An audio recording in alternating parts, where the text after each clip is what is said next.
नमस्कार, द देसी अड्डा पर आपका स्वागत है। मैं हूं राकेश तिवारी। देखिए, रोज की तरह आज फिर हमारे साथ है वरिष्ठ पत्रकार प्रमोद रंजन जी। आप जानते हैं, अगले 48 घंटों के अंदर बिहार में मुख्यमंत्री बदल जाने वाला है। बिहार का सिर्फ मौसम ही गर्म नहीं है, बिहार का राजनीतिक तापमान भी गर्म है। और आप देखेंगे तो सुबह से ही मुख्यमंत्री के यहाँ नेताओं का आना जाना लगा है। संजय झा, ललन सिंह, विजय चौधरी से लेकर तमाम बड़े नेता जनता दल यूनाइटेड से जुड़े हुए जो हैं वो सभी के सभी मुख्यमंत्री से मिल चुके हैं। निशांत कुमार को उप मुख्यमंत्री के पद देने के लिए मनाया जा रहा है, क्योंकि एक बार निशांत कुमार ने उसे मना कर दिया था। बीजेपी के अंदर भी जबरदस्त गहमा गहमी है। सम्राट चौधरी बिहार के मुख्यमंत्री बनने जा रहे हैं, ये तो लगभग कंफर्म हो गया है, लेकिन फिर भी कई नाम चर्चा में है। दो महिलाओं के नाम भी आगे चल रहे हैं। शिवराज सिंह चौहान जब से मुख्यमंत्री के चयन के प्रभारी बनाए गए हैं, तब से एक चर्चा और तेज है। प्रधानमंत्री नरेंद्र मोदी के पटना आगमन की चर्चा है। कहा जा रहा है कि 14 तारीख को, यानी कि कल ही प्रधानमंत्री नरेंद्र मोदी पटना चले आएंगे और पटना आकर वो 15 तारीख को भी रुकेंगे। 15 तारीख को बतौर मुख्यमंत्री के तौर पर बिहार को नया मुख्यमंत्री मिल जाएगा और इसके लिए एयरपोर्ट से लेकर लोक भवन तक के रास्ते की ब्रैकेटिंग की जा रही है। पटना के डीएम राज्यपाल से मिल चुके हैं और इसको लेकर ये पूरी तरह से, अब कहिए तो मामला साफ हो चुका है कि 15 तारीख को बिहार को नया मुख्यमंत्री मिलेगा। और इसीलिए आज प्रमोद जी की बातें बहुत महत्वपूर्ण है, क्योंकि ये अंदर से कई खबरों को खोज कर लाए हैं और आपको बताने के लिए तैयार बैठे हैं। प्रमोद जी, क्या चल रहा है बिहार में आपके नज़र से? देखिए राकेश जी, आपने जो कहा कि अभी तापमान बढ़ता जा रहा है, सही बात है कि जहां आज दिन में काफ़ी गर्मी है और लगातार मौसम विभाग भी कह रहा है कि कल और परसों में और गर्मी बढ़ेगी, तो उसी तरह बिहार की राजनीति की भी गर्मी अपने चरम पर जा रही है धीरे धीरे। और स्थिति ये है कि पहले 2-3 जानकारी मैं आपको दे दूं कि जो भारतीय जनता पार्टी ने जिसको पर्यवेक्षक नियुक्त किया है, शिवराज सिंह चौहान, वो कल पटना पहुंच रहे हैं, पहली बात। और कल पटना इसलिए अहम है कि कल पटना में सिर्फ बैठकों का दौर है। पहला है कि भारतीय जनता पार्टी विधायक दल की बैठक होगी जिसमें शिवराज सिंह चौहान मौजूद रहेंगे। दूसरा है कि जेडीयू विधायक दल की अलग बैठक होगी जिसमें उनके नेता और नीतीश कुमार मौजूद रहेंगे। तीसरी बैठक एनडीए की होगी जिसमें सभी दलों के नेता मौजूद रहेंगे और उसमें एनडीए का नेता कौन होगा वो चुना जाएगा। और उसके बाद नीतीश कुमार के कैबिनेट की भी बैठक है 11 बजे वो कैबिनेट की भी बैठक है। तो कल बैठकों का दौर है। कैबिनेट की बैठक में मुख्यमंत्री कौन सा प्रस्ताव लाते हैं यह भी देखने की बात है, चूँकि ये कहा जा रहा है कि ये विदाई बैठक है उनकी, और वहाँ से ये बताया जा रहा है या संभवतः ऐसा ही होगा कि मुख्यमंत्री वहाँ से अपना इस्तीफा देने राजभवन जा सकते हैं और जाकर वहाँ राज्यपाल को अपना इस्तीफा सौंप देंगे। अब आइए आज की जो परिस्थितियां हैं कि सुबह से ही ललन सिंह और संजय झा मुख्यमंत्री के आवास पर थे और लंबी मंत्रणा चली है वहां पर, और वहां से वो दोनों एक साथ एक ही गाड़ी में निकले हैं और वहां से वो संजय झा के आवास पर गए हैं जहां ललन सिंह और संजय झा के बीच में बातचीत हुई है। और वहां से वो निकलकर सम्राट चौधरी के घर पर गए हैं और अभी सम्राट चौधरी के घर पर ललन सिंह और संजय झा मौजूद हैं, यानी भाजपा और जेडीयू के दोनों वरिष्ठ नेता, दोनों पार्टी के आपस में मंत्रणा चल रही है कि कल क्या होगा। तो देखिए, ये तो मंत्रणा चलेगा। अभी कई नेता एक दूसरे से मिलेंगे, कभी इस दरवाजे से गाड़ी खुल के उस दरवाजे पर जाएगी और कभी उस दरवाजे से गाड़ी खुलकर इस दरवाजे पर आएगी। चर्चाएं भी चलेंगी। जब तक मुख्यमंत्री के नाम की घोषणा नहीं हो जाती है तब तक बिहार की राजनीति में चर्चा चलेगा। लेकिन देखिए, मेरे जो सूत्र बता रहे हैं उन सूत्रों के हिसाब से सम्राट चौधरी लगभग बिहार के सीएम के तौर पर बीजेपी ने उनका नाम फाइनल कर दिया है। अंतिम समय में कोई कुछ अलग बात हो जाए तो ये नहीं कहा जा सकता, क्योंकि बीजेपी क्या करेगी इसे कोई नहीं कह सकता। लेकिन एक बात तो तय है कि सम्राट चौधरी का नाम फाइनल है। बीच में एक चर्चा आई थी लखनऊ पासवान की, तो लखनऊ पासवान नीतीश कुमार से मिले थे।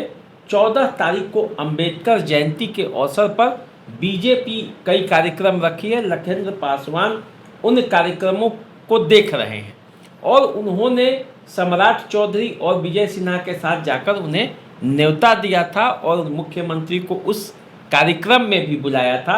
और तभी से एक चर्चा चली थी कि अंबेडकर जयंती के दिन हो सकता है कि बिहार को दलित चेहरे के रूप में मिले। लेकिन हमारे जो सूत्र बता रहे हैं उसके हिसाब से सम्राट चौधरी करीब करीब फाइनल है। आप क्या कहते हैं? देखिए, ये आपके सूत्र बता रहे हैं कि आप कह रहे हैं कि सम्राट चौधरी फाइनल हैं, लेकिन जो अभी भी नामों की चर्चा है, ठीक है, सम्राट चौधरी सबसे आगे चल रहे हैं, ये माना जाएगा, लेकिन उसके बाद भी नित्यानंद राय, श्रेयसी सिंह, धर्मशिला गुप्ता, संजय जायसवाल, आपको संजीव चौरसिया, मंगल पांडे, और आपको ये क्या नाम है उनका, सहित मैंने कई नामों की चर्चा अभी भी जारी है। और मैं बार बार आपसे, कल भी मैंने कहा था, परसों भी मेरी आपसे बात राकेश जी हुई थी, तो मैंने ये कहा था कि भारतीय जनता पार्टी का निर्णय अचानक और चौंकाने वाला होता है। बातें चलती हैं, आपको याद होगा मध्य प्रदेश में वसुंधरा राजे सिंधिया का सब कुछ फाइनल था। कहा जा रहा था कि वसुंधरा राजे सिंधिया ही मुख्यमंत्री होंगी, लेकिन वहाँ कौन हुआ? मोहन यादव। मैंने कल एक इंटरव्यू किया था केंद्रीय मंत्री कोयला एवं खान राज्य मंत्री जो हैं सतीश चंद्र दुबे जी का।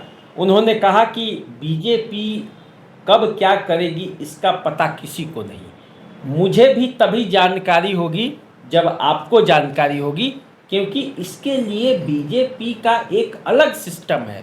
बीजेपी की कमेटियां इस तय करती है, उसके बाद कोर कमेटी का बैठक होता है, वो कोर कमेटी में निर्णय लिया जाता है और उस निर्णय को अंतिम मुहर जो है अमित शाह और नरेंद्र मोदी लगाते हैं। यही बात मैं आपसे बार बार कह रहा हूं कि बीजेपी का निर्णय चौंकाने वाला होता है।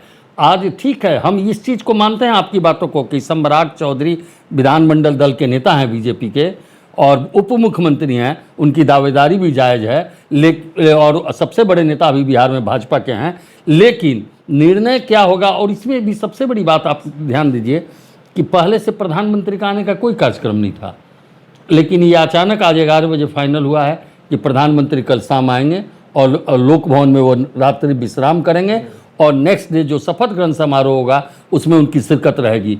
तो ये एक बड़ा मैसेज है बीजेपी का कि अगर भारतीय जनता पार्टी की पहली बार बिहार में सरकार बन रही है, उसके नेतृत्व में, भाजपा सरकार में रही है लेकिन नेतृत्व उसका नहीं रहा है, पहली बार अगर सरकार बन रही है और प्रधानमंत्री उसमें शिरकत कर रहे हैं, तो ये एक बड़ा मैसेज देने की कोशिश है कि बिहार के लोगों को कि भाजपा फिर से बिहार में भी आ गई है। चूँकि बिहार एक बड़ा स्टेट है और राजनीतिक रूप से काफ़ी जागरूक स्टेट है, और कहा भी जाता है, आप भी जानते हैं कि इसको लोकतंत्र की जननी कहा जाता है, कि लोकतंत्र की शुरुआत बिहार से ही हुई थी।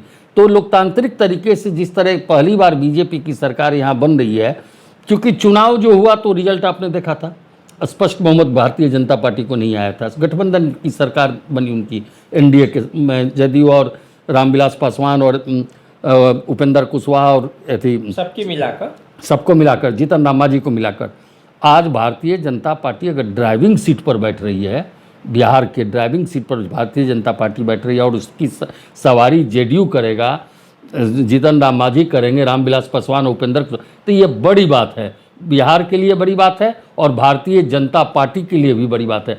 तो मैं बार बार आपसे ये कह रहा हूँ कि सम्राट चौधरी आगे चल रहे हैं, लेकिन रात में शिवराज सिंह चौहान आएंगे तो क्या उनको गाइडलाइन मिलेगा, कैसे उनको चयन करना है, उसकी प्रक्रिया क्या होगी, और उसके बाद ये भी हो सकता है कि शिवराज सिंह चौहान बैठक करने के बाद आलाकमान से बात करें और वहाँ से जब नामों की पुष्टि हो तब विधिवत घोषणा हो। और मोदी जी साथ में रहेंगे ही, हालांकि वो तो दिन में ही हो जाएगा। हाँ, दिन में होगा, लेकिन वहाँ से पुष्टि होने के बाद ही उसको डिक्लेयर किया जाएगा कि बिहार का अगला नेता कौन होगा, अगला मुख्यमंत्री कौन होगा। तो यदि प्रमोद जी हम आपसे ये जानना चाहें कि कल तक संभवतः बिहार के मुख्यमंत्री कौन होगा इसकी फैसला हो जाएगा 11 बजे के कैबिनेट की मीटिंग के बाद, या और भी कुछ इंतजार करना पड़ेगा? ये फैसला कल शाम को 4 बजे तक हो जाएगा। कैबिनेट की बैठक होगी, उसमें सारे कैबिनेट मंत्री रहेंगे, सम्राट चौधरी भी रहेंगे, विजय सिन्हा भी रहेंगे। ये फैसला उसके बाद जो बैठक होगा भाजपा विधायक दल का, उसमें उनका अपना नेता चुना जाएगा। पहले जेडीयू का भी नेता चुना जाएगा, चूँकि अब तो नीतीश कुमार नेता रहे नहीं, जेडीयू का कोई दूसरा व्यक्ति नेता होगा। ये भी एक बड़ी बात है, इस चीज़ को आप ध्यान से नहीं समझ रहे हैं। नीतीश कुमार अब राज्यसभा में चले गए हैं, बिहार विधान परिषद या विधानसभा के उस सदस्य नहीं है, इसलिए जेडीयू विधानमंडल दल का नेता भी कल कोई नया आदमी होगा। इसीलिए तो इतनी मंत्रणा चल रही हाँ। है। एक चीज नहीं है, मंत्रियों का क्या क्या क्या होगा, विधानमंडल दल का कौन बनेगा, विधानसभा अध्यक्ष कौन रहेगा, उप मुख्यमंत्री किसको बनाना है, किस कोटे में कौन सा विभाग जाएगा। क्योंकि देखा जाए तो एक तरह से नए सरकार का फॉर्मेशन ही है, और इस बीच तेजस्वी यादव का जो बयान है वो भी बीच बीच में बिहार की राजनीति को गर्म कर रहा है। अभी तो इस मामले में विपक्ष कहीं कुछ है ही नहीं। ये तो इन लोगों का अपना एनडीए का अपना मामला है, और एनडीए को पूर्ण बहुमत है, इसलिए विपक्ष इसमें उछल कूद कर भी कुछ नहीं कर पाएगा। पहला चीज़। दूसरा चीज़, एक बात और समझिए राकेश जी, जेडीयू हो या बीजेपी हो, अंदर ही अंदर दोनों पार्टियों में बड़ी उथल पुथल है और बड़ा तापमान ऊपर नीचे कर रहा है। ऐसा नहीं है कि सब कुछ सहज तरीके से है। जेडीयू के भी विधायक अपनी तरीके से सोच रहे हैं, बीजेपी के ग्रुप में भी विधायक अपने तरीके से सोच रहे हैं, और सामंजस्य बैठाया जा रहा है कि कैसे सब लोग एक साथ मिलकर इस नई पारी की शुरुआत कर सकें। तो देखिए, बिहार में नई पारी की शुरुआत होने वाली है। वो भाजपा कैसे अपनी नई पारी की शुरुआत करेगा, एनडीए को जब नया नेतृत्व मिलेगा तो बिहार का क्या होगा, सबके मन में ये असमंजस है। और कल तक बिहार के नए मुख्यमंत्री की घोषणा हो सकती है। उसके बाद परसों जो है वो बिहार को नया मुख्यमंत्री मिलेगा बतौर शपथ लेने के बाद, और बिहार एक नए रास्ते पर चलेगा, ऐसी उम्मीद तो हम सब कर ही सकते हैं। ये तो राकेश जी फाइनल है कि मुख्यमंत्री का शपथ परसों होगा। मुख्यमंत्री का शपथ, क्योंकि सारी तैयारियां हो रही हैं, और प्रधानमंत्री का आना इस बात की 100% पुष्टि करता है कि शपथ ग्रहण समारोह होगा। ये तो अब हो गया है, कंफर्म है। लेकिन बस अब देखना यह है कि रेस में जो आगे है वही उसी के सर पर ताज चढ़ेगा, या फिर कोई दूसरा इसमें बाजी मार लेता है। चूँकि आला कमान बीजेपी का क्या निर्णय लेता है ये बहुत मायने रखता है। देखिए, एक बार मैं फिर से कहूँगा कि सम्राट चौधरी के नाम लगभग कंफर्म है, लेकिन चूंकि नीतीश कुमार भी जो दाया हाथ उनका करता है वो बायां को नहीं पता चलता है, बायां जो करता है वो दायां को नहीं पता चलता है। बीजेपी भी चौंकाने वाला फैसला करती है, इसलिए अंतिम रूप से यही होगा, ये कहने में सभी को असमंजस है, और वही असमंजस बिहार में भी है। तो देखिए कल क्या होता है। उसके पहले जितनी भी राजनीतिक घटनाएं घटेंगी उसका भी अपडेट हम आपको देते रहेंगे। आप हमारे साथ बने रहिए, देखते रहिए द देसी अड्डा। चैनल को सब्सक्राइब कर लीजिए, फेसबुक इंस्टाग्राम पे में फॉलो कर लीजिए, इस वीडियो को शेयर भी कर दीजिए और लाइक भी कीजिए। नमस्कार। नमस्कार।